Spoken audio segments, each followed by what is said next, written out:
حیدرآباد دکن میں جلسہ کروایا ختم نبوت کے حوالے سے، اور خطیب تھے سید عطا اللہ شاہ بخاری رحمۃ اللہ علیہ۔ نواب صاحب کہنے لگے کہ شاہ صاحب آج تو نبی کی سیرت اس انداز میں بیان کرو کہ سیرت کا حق ادا ہو جائے۔ تو حضرت شاہ صاحب نے نواب صاحب کی بات سنی اور تھوڑا سا مسکرائے اور فرمانے لگے، نواب صاحب آپ بھی عجیب آدمی ہو، جس نبی کی سیرت بیان کرنے میں اللہ پاک 23 سال لگا دے، عطا اللہ میں کہاں ہمت کہ اس نبی کی سیرت 1 گھنٹے میں بیان کرے۔ پھر میں اور آپ آخر یہ ہمت کرتے کیوں ہیں، یہ جسارت کرتے کیوں ہیں؟ اس لیے کہ حضرت ابراہیم خلیل اللہ کو جب آگ کے چیخے میں ڈالا گیا تو اس وقت ایک پرندہ ایسا تھا جو اس آگ کو پھونکے مار رہا تھا۔ کتنی زیادہ آگ تھی، اس جانور کے پھونکے مارنے سے اس آگ نے بڑھنا تو نہیں تھا، لیکن اس کے دل میں نبی کا بغض تھا اور وہ پھونک مار کے اپنے بغض کا اظہار کر رہا تھا۔ اور ایک پرندہ ایسا تھا کہ اپنی چونچ میں پانی لے آتا اور قطرہ آ کر اس آگ پہ ڈالتا، پھر جاتا، پھر قطرہ پانی کا لاتا، اس آگ پہ ڈالتا۔ اتنی بڑی آگ نے اس ایک قطرہ پانی سے بجھنا تو نہیں تھا، لیکن اس کے دل میں نبی کی محبت تھی اور وہ اپنی محبت کا اظہار کر رہا تھا۔ اب اللہ تعالیٰ نے دونوں کے بارے میں فیصلہ کیا فرمایا؟ فرمایا جو پھونکے مارنے والا ہے، جس کو ہم اپنی زبان میں کرلا کہتے ہیں، تو اب اس کے لیے حکم ہوا کہ اسے جہاں نظر آئے مار دو، اور جو اسے مارے گا اس کے مارنے پہ اللہ اسے ثواب عطا فرمائے گا۔ اس کے مارنے پہ ثواب کیوں مل رہا ہے؟ اس لیے کہ اس کے دل میں نبی کا بغض ہے۔ اور جس پرندے نے چونچ میں پانی کا قطرہ لے کے آگ پہ ڈالا تھا آگ بجھانے کے جذبے سے اور نبی کے ساتھ محبت کا اظہار کیا تھا، اللہ نے اس کی نسلوں سے ابرا کے ہاتھی بھی مروا دیے اور ابرا بھی مروا دیا، اور انہیں بیت اللہ کا مکین بنا دیا۔ جو بیت اللہ میں گئے ہیں وہاں دیکھا ہوگا کہ بیت اللہ کے اوپر جو اڑتے پرندے ہیں، یہ اس پرندے کی نسل ہے جس کی چونچ میں پانی کا قطرہ تھا۔ تو جس نے نبی سے محبت کا اظہار کیا، اللہ نے قیامت تک اس کی نسلوں کو کعبہ کا مکین بنا دیا، اور جس کے دل میں نبی کا بغض تھا، قیامت تک اللہ نے اسے مارنے پہ ثواب دے دیا۔ تو میں اور آپ بھی بیٹھے ہیں کہ چند جملے میں بول دوں تاکہ میرا نام بھی نبی کی محبت کرنے والوں میں آ جائے، اور آپ یہ چند منٹ بیٹھ گئے تاکہ آپ کا نام بھی نبی کی محبت کرنے والوں میں آ جائے۔ اس لیے یہ ہمت اور جسارت ہوتی ہے۔ جب حضرت یوسف کو، میں تمہید کے بعد بات کو آگے چلاؤں، جب مصر کے بازاروں میں حضرت یوسف کی بولی لگ رہی تھی، نبی بھی بھلا بازاروں میں بکتے ہیں،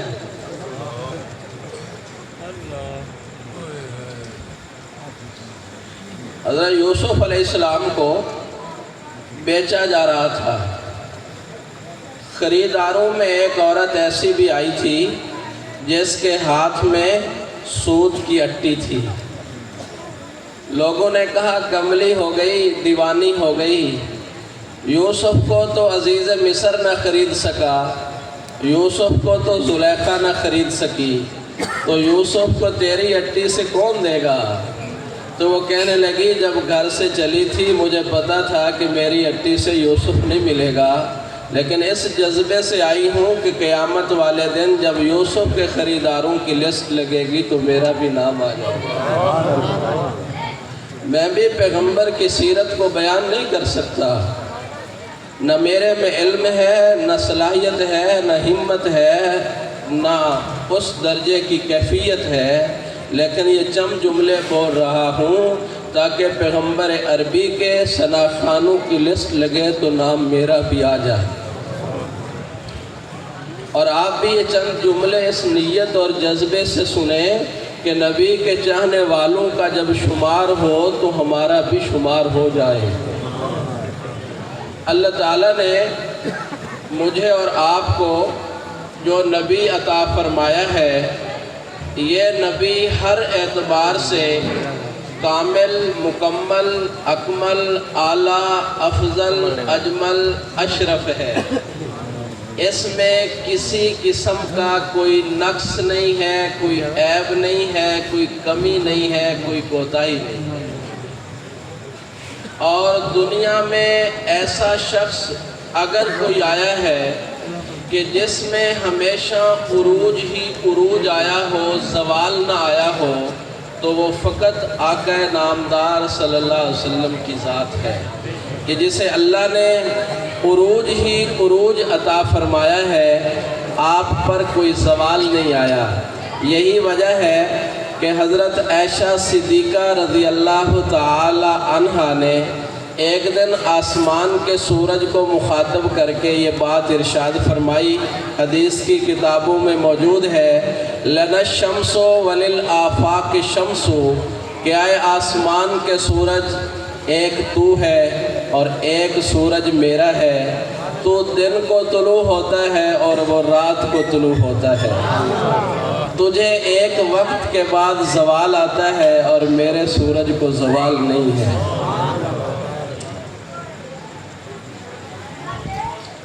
آپ صلی اللہ علیہ وسلم کو اللہ پاک نے ہر نقص سے، ہر عیب سے، ہر کمی سے، ہر کوتاہی سے، ہر اعتبار سے پاکیزہ، عمدہ، اعلیٰ، عرفہ، اجمل، اکمل پیدا فرمایا، اور پھر عروج ہے، زوال کوئی نہیں، اور پھر خوبی ہے، نقص کوئی نہیں، اور پھر جس مقصد اور نظریے پہ اللہ نے اپنے نبی کو اس دنیا میں بھیجا ہے، وہ نبی اپنا مقصد اور اپنا نظریہ اور اپنا مشن پورا کر کے اگر کوئی دنیا سے گیا ہے تو اس ہستی اور اس ذات کا نام محمد الرسول اللہ ہے۔ سبحان اللہ۔ میں اور آپ جب دنیا میں آئے ہیں، جب بھی جا رہے ہوتے ہیں تو کوئی نہ کوئی امیدیں چھوڑ کے جا رہے ہوتے ہیں، اگر چند دن اور ملتے کوٹھی بنا لیتا، چند دن اور ملتے بچوں کی شادیاں کر لیتا، چند دن اور زندگی وفا کرتی تو یہ کر لیتا، تو گویا ہم اپنے مقصد میں ادھورے جا رہے ہوتے ہیں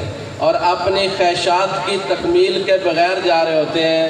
لیکن میرے اور آپ کے آقا نامدار صلی اللہ علیہ وسلم جب اس دنیا سے تشریف لے گئے تو میدان عرفات میں 1,00,000 سے زائد صحابہ کرام کا مجمع تھا، اور رسول اللہ صلی اللہ علیہ وسلم ان سے یہ بات ارشاد فرما رہے ہیں کہ میرے صحابہ بتاؤ، اللہ نے جس مقصد کے لیے مجھے اس دنیا میں بھیجا تھا، کیا میں وہ اپنا مقصد پورا کر کے جا رہا ہوں؟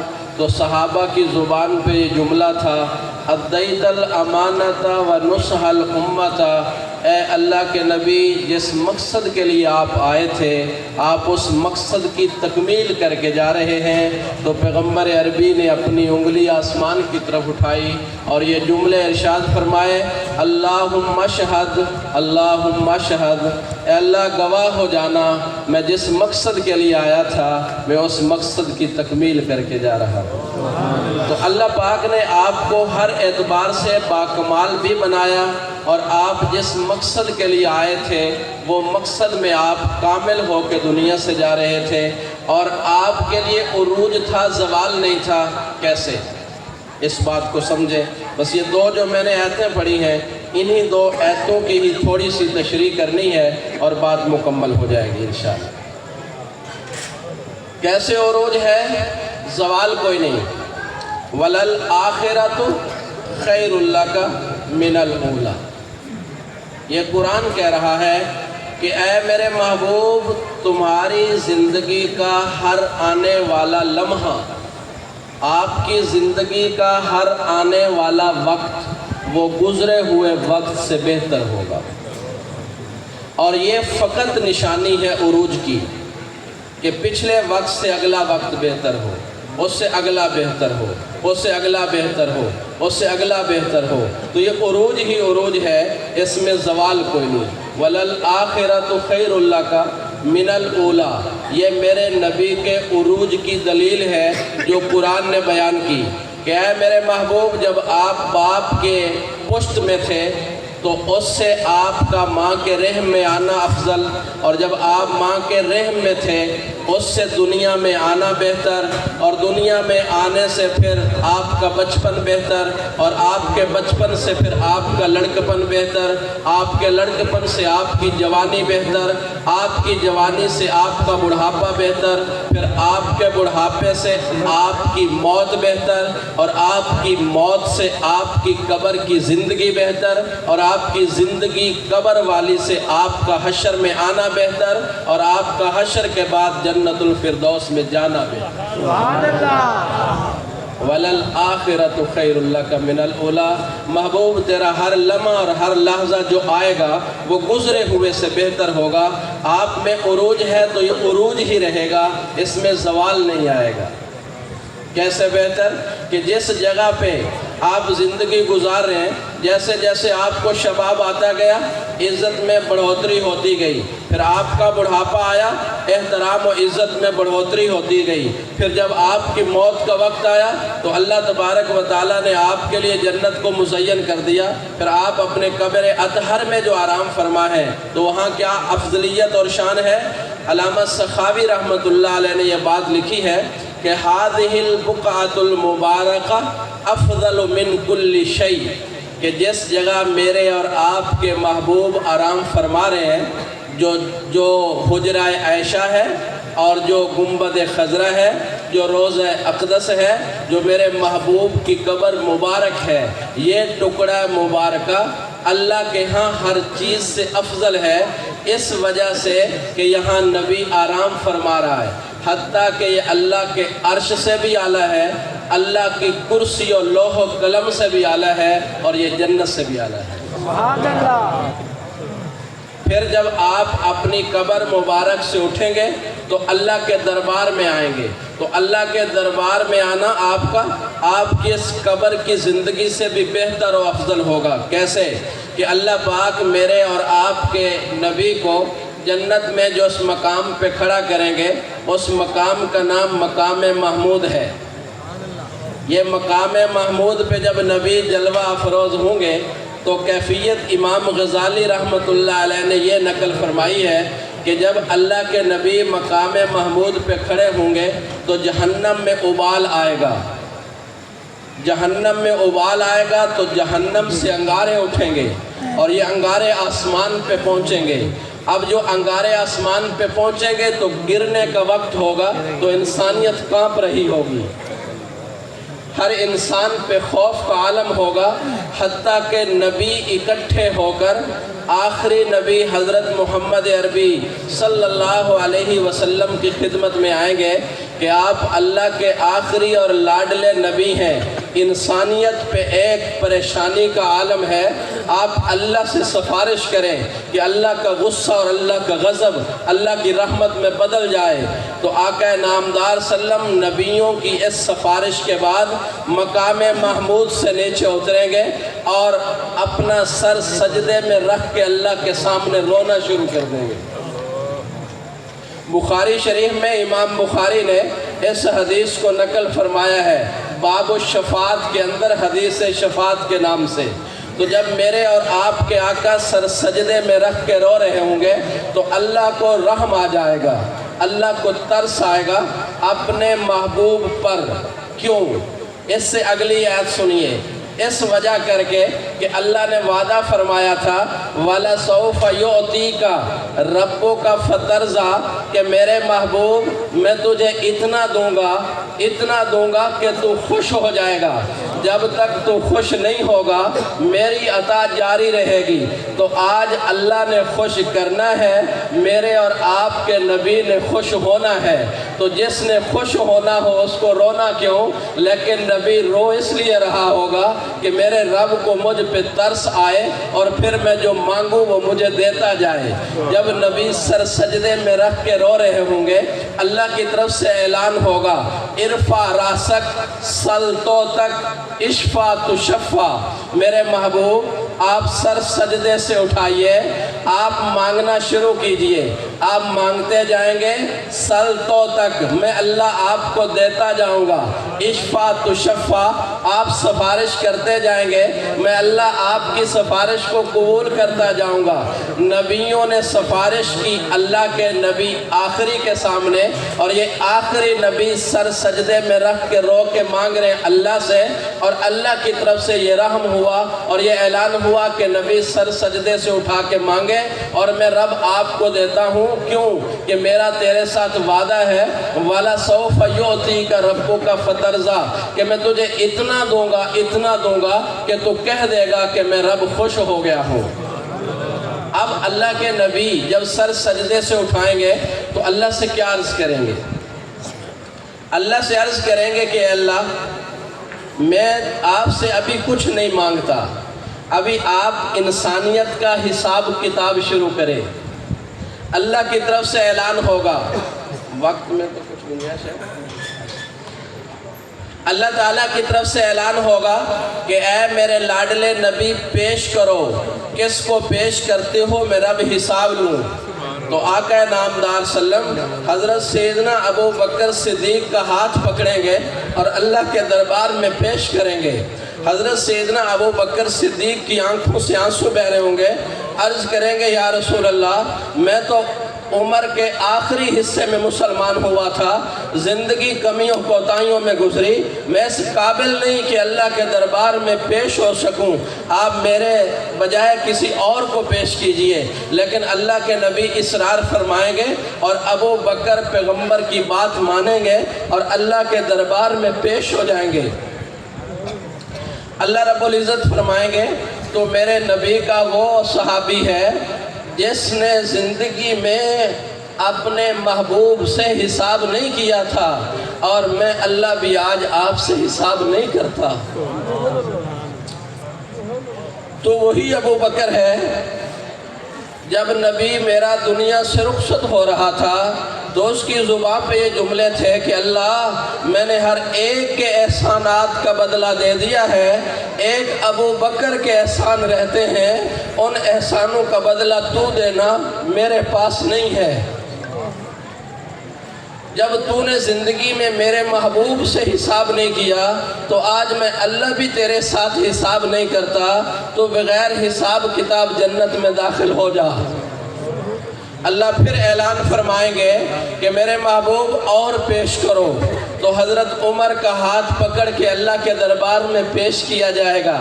اللہ فرمائیں گے تو وہی عمر ہے جس کو اسلام کی عزت کے لیے میرے محبوب نے کعبے کا غلاف پکڑ کے مانگا تھا، تو وہی عمر ہے کہ زمین پہ چلتا تھا، تیرے مشوروں پر میں قرآن بنا کے اتارتا تھا، تو وہی عمر ہے جن راستوں پہ چلتا تھا شیطان وہ رستے چھوڑتا تھا، تو وہی عمر ہے کہ جس کی زبان پہ میں رب نے حق جاری کیا تھا، تو وہی عمر ہے کہ جب سوتا تھا تو کیسر و کسرا تیرے خوف اور ڈر سے کانپتے تھے، تو وہی عمر ہے تیری جدائی پہ میرا اسلام روتا رہا تھا، تو وہی عمر ہے اگر تجھ سے حساب لینا ہوتا تو کعبے کا غلاف پکڑ کے تجھ کو منگوایا ہی کیوں ہوتا، میں اللہ تیرے سے حساب نہیں کرتا، تو جنت میں چلا جا۔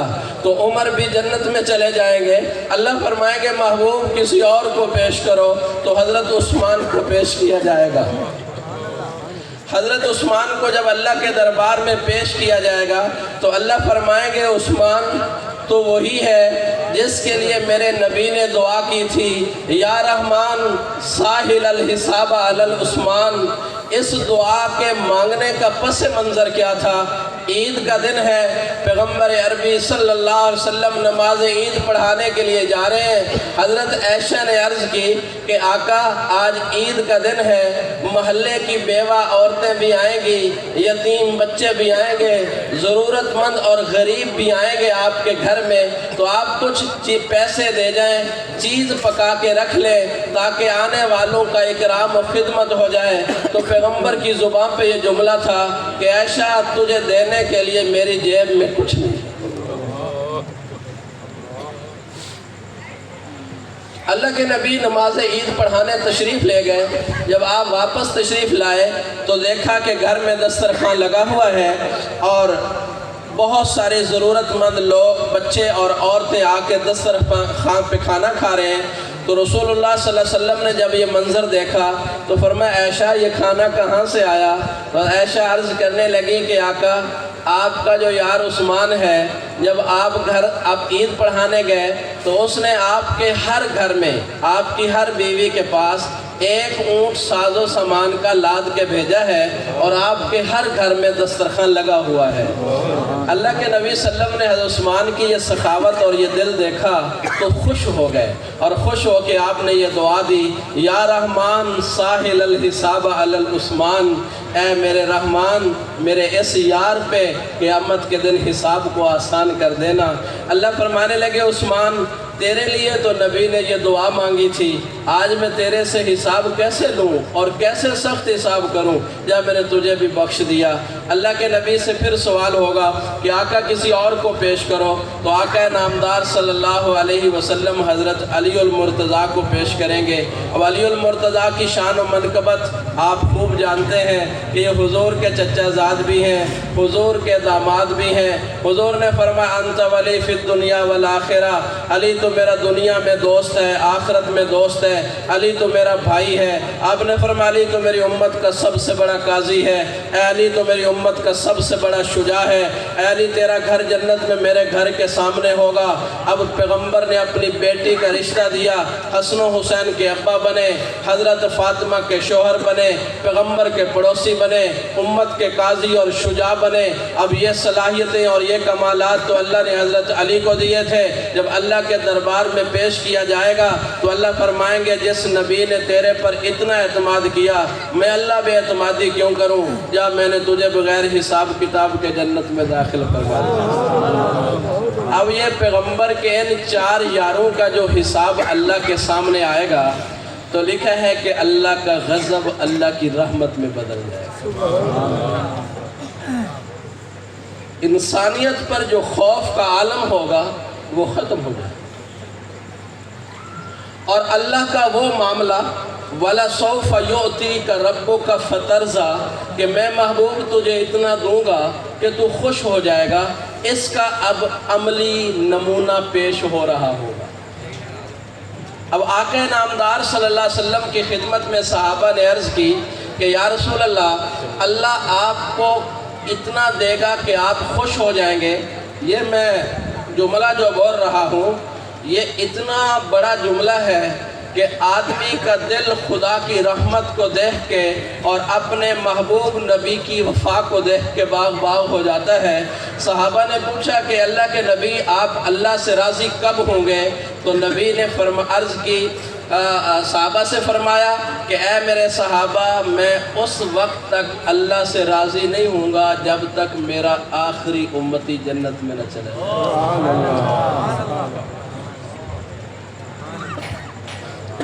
اور یہ اللہ کا وعدہ ہے، اپنے محبوب کو راضی کرنا، اور محبوب نے راضی ہونا ہے جب میرے اور آپ جیسے گناہگاروں کی بخشش کا اعلان ہو جانا۔ آقا نامدار صلی اللہ علیہ وسلم نے فرمایا کہ اللہ تعالیٰ نے ہر نبی کو ایک دعا دی ہے، جو نبی جس وقت مانگے گا وہ اللہ اس دعا کو اسی وقت قبول کرے گا۔ نبی کی ہر دعا قبول ہوتی ہے لیکن یہ دعا خاص ہوگی۔ اللہ کے نبی فرماتے ہیں ہر نبی نے وہ دعا مانگ لی اور میں نبی نے وہ دعا محفوظ رکھی ہوئی ہے۔ ہر نبی نے وہ دعا مانگ لی، میں نبی نے وہ دعا بچائی ہوئی ہے۔ قیامت والے دن میں وہ دعا مانگوں گا اور اپنی امت کو بخشوا کے جنت میں لے جاؤں گا۔ یہ نبی کی وفا ہے، میری اور آپ کی کیا ہے؟ ذرا گریبان میں جھانکنا۔ اللہ کے نبی صلی اللہ علیہ وسلم اللہ کی اس مہربانی کو، جو صحابہ کا یہ ایک با کمال طبقہ اور ایک لازوال طبقہ اور ایک بے مثال طبقہ، یہ نبی نے اپنی زندگی میں تیار کیا، یہ گلدستہ اور اس گلدستے کے نمایاں پھول جب اللہ کے دربار میں حساب کے لیے پیش ہوں گے تو اللہ کا غضب، غصہ، اللہ کا قہر اور اللہ کی ناراضگی کی ساری کیفیت ختم ہو کے اللہ کی رحمت کا نظام شروع ہو جائے۔ اب اللہ کے نبی ہاتھ اٹھا کے دعا مانگیں گے کہ اے اللہ رحم کر دے۔ اللہ فرمائیں گے رحم ہو گیا۔ اے اللہ رحم کر دے۔ اللہ فرمائیں گے رحم ہو گیا۔ اے اللہ کیا رحم ہوا؟ اللہ فرمائیں گے تیری امت کا ایک طبقہ، اس کا میں ایک لپا جہنم سے بھروں گا اور جنت میں ڈالوں گا۔ یہ میرا آپ کا لپا نہیں ہے، یہ اللہ کا لپا ہے۔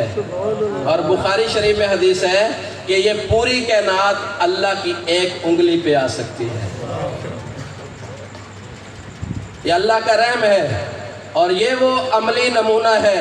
وَلَسَوْفَ يُعْطِيكَ رَبُّكَ فَتَرْضَىٰ، محبوب تجھے اتنا دوں گا کہ تو خوش ہو جائے گا۔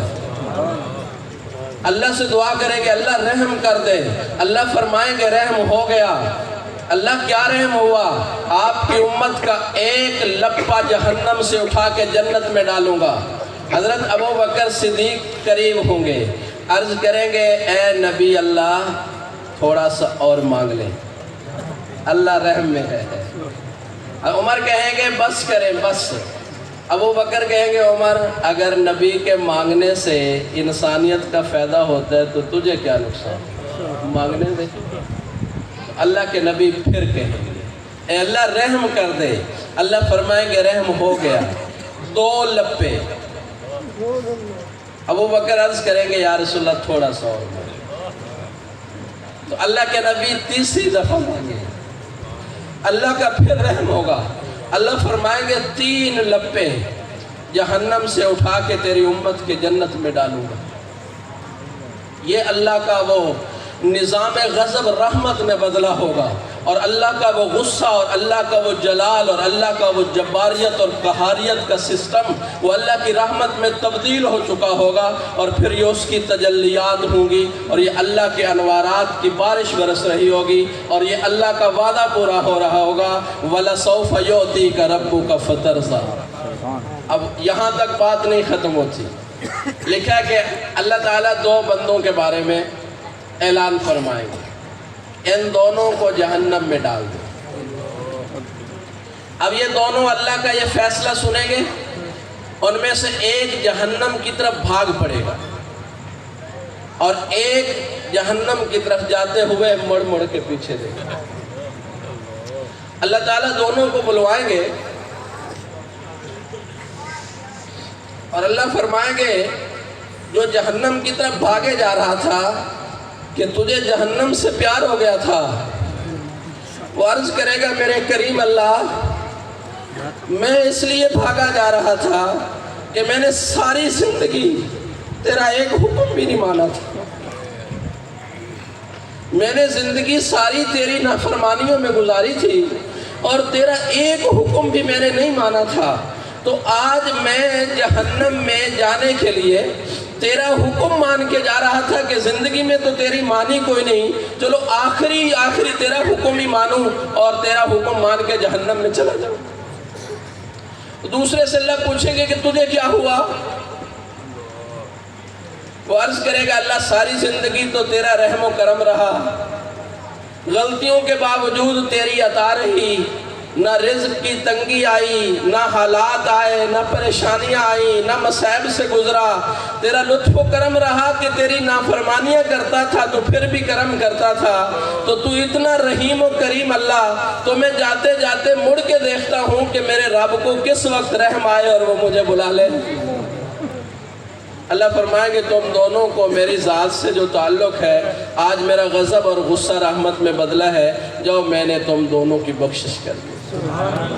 آخری واقعہ اور بات مکمل کریں. ایک آدمی اللہ کے دربار میں پیش ہوگا، نامہ اعمال نیکیاں بھی ہوں گی، برائیاں بھی ہوں گی.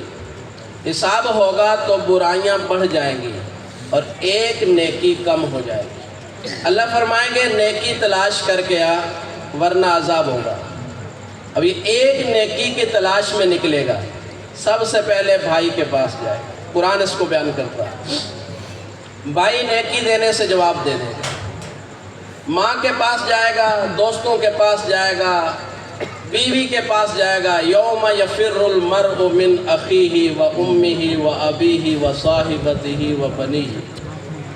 ایک نیکی کوئی نہیں دے رہا، نہ باپ، نہ ماں، نہ بھائی، نہ بہن، نہ بیوی، نہ دوست.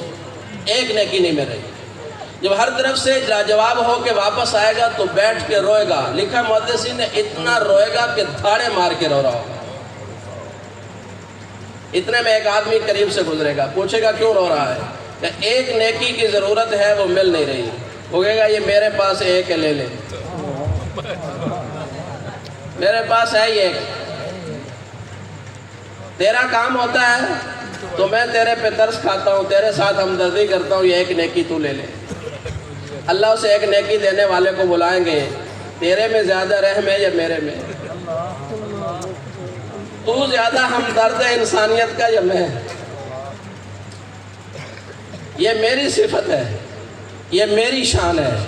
اور آج میں نے اپنے محبوب کو اس کی امت کے بارے میں رسوا نہیں کرنا، راضی کرنا ہے. کیونکہ میں نے اپنے نبی سے وعدہ کیا وَلَسَوْفَ يُؤْتِيكَ رَبُّكَ فَتَرْضَىٰ. لہذا اس ہمدردی کا میں حقدار ہوں. تجھے تیری ہمدردی پہ اور اس کا حساب پورا ہونے پہ میں رب نے دونوں کی بخشش کرتا ہوں. اس پر محدث نے لکھا ہے کہ ایک نیکی پہ دو بندوں کی بخشش ہوگی.